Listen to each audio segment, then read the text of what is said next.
In Canada. "Sticks and stones may break my bones, but names will never hurt me," is simply not true.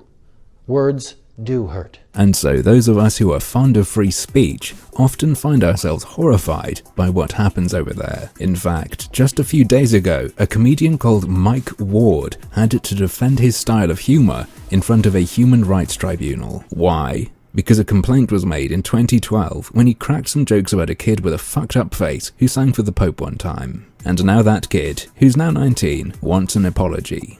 In cash. The Toronto Star has reported that the boy and his parents are seeking 80 grand in damages on the grounds that Mike Ward's jokes violated Jeremy's dignity, honor, and reputation. Yeah, he was a kid. But he was a kid in the media, a kid people knew of. You can't limit commentary on that. No, sorry, fuck off Canada. That ruling had better not be made, or it's time to get annexed. The comedian didn't drag some unknown person into the spotlight. He didn't share damaging private information out on stage. He told some jokes. Some somewhat rough jokes from what I've read. But jokes. I mean, the lawyer for the Human Rights Commission said Ward's jokes enforced the stereotype that someone with a handicap doesn't meet the same standard of beauty as someone without a handicap. But looking at the kid's face does far more to reinforce that than any joke ever could. So what's the big deal if that's true? What I find quite interesting about this story is that we have yet another instance of the "you can joke about this,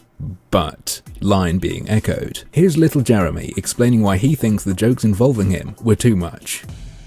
When we make a joke about someone, about a disabled person, we have to, we can laugh, we can say comments, but we always have to do that in full respect. There's always a silent or else attached to this, but it's rarely so clear as it is here, where the or else means your joke will land you in front of a human rights tribunal looking to get $80,000 fucking dollars out of you, which is a lot, even after you convert it to real money. That is scary. Even as someone who isn't a comedian and just puts thoughts on YouTube, I'd have to consider staying very quiet in Canada, just in case, if I ever had to stay there for some reason. Even if this case turns out fine for the comedian in the end.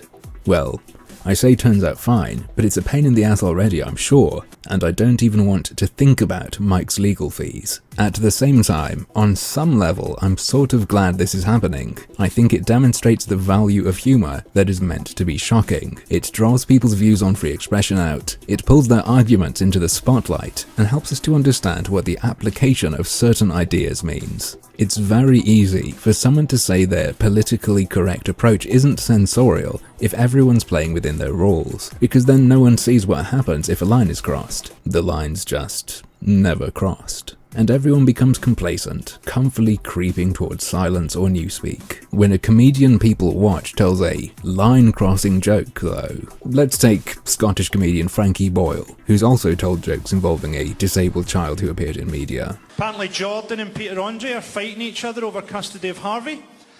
Although eventually one of them will lose and have to keep him. I have a theory that Jordan married a cage fighter because she needed someone strong enough to stop Harvey from fucking her.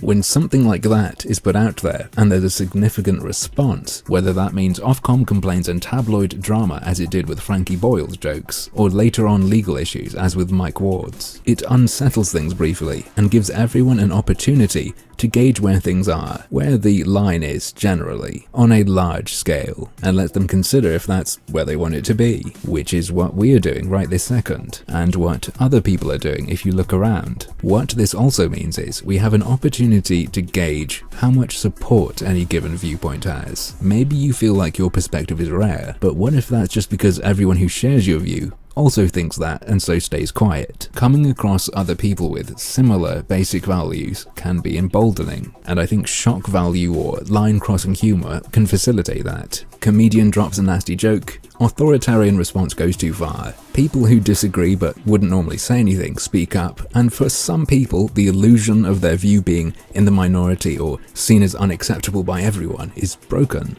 Or maybe seeing how nuts those who seek to restrict speech can get simply changes some minds. Like now, when a comedian in Canada has to worry about the potential of a massive fine for some edgy humor. Maybe some people will realize, oh shit, this is where that mentality leads. That's my hope at least. and what I think is the potential usefulness or value of shock humor beyond being funny. On the other hand, maybe we're all screwed. That could always be what we're going to find out instead. Maybe discussion's going to give us a glimpse of a world that has seriously dropped free expression as a priority, but at least this will help a little bit in letting us know.